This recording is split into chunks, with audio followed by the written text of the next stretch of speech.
good morning. Snowy. Naka-heater na siya. And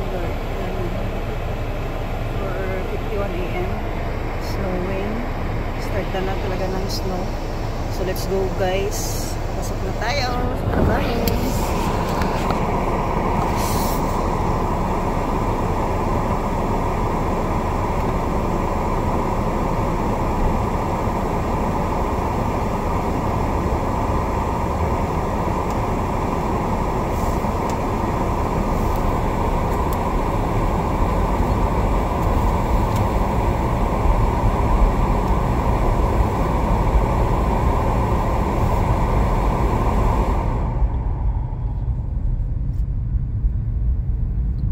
Ito na talaga guys, ano na, snow na talaga, wala na mapigil dyan.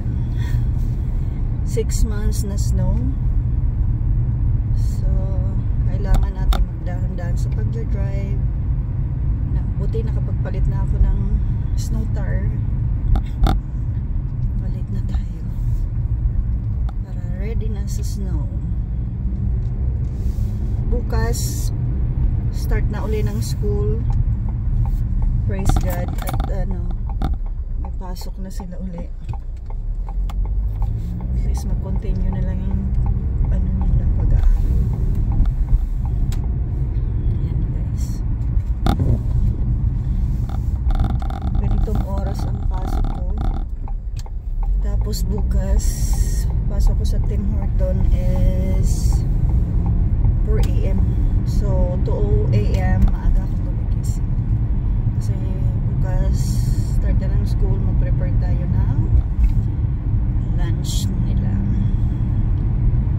Ganyan ang daily routine ko guys. Wala akong day off. Kailangan natin kumayod. Mahirap ang buhay sa Canada, pero konting days lang.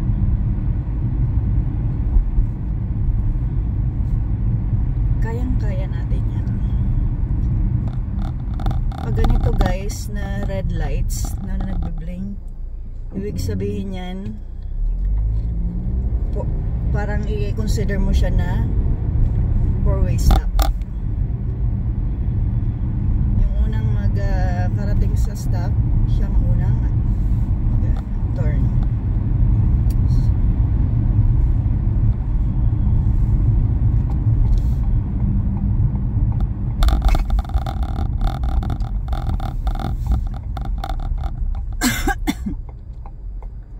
Lamig na naman.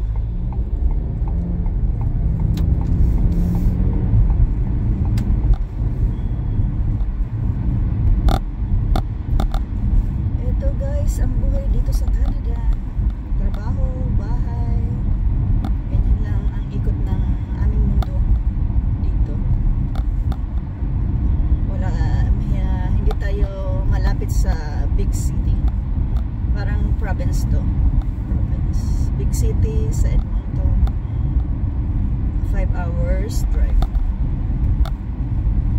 So dito tayo sa ating municipality, parang barangay Tikwood. So Tikwood area. Ito guys, malapit na ako sa work ko. Malapit na tayo.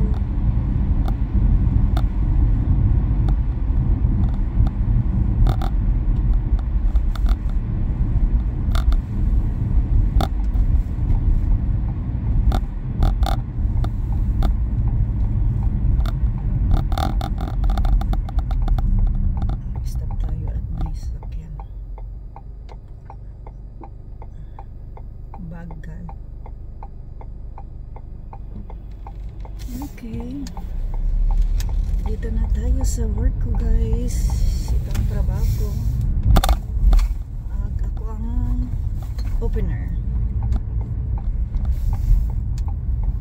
Dito na tayo sa work ko guys. Parking na tayo.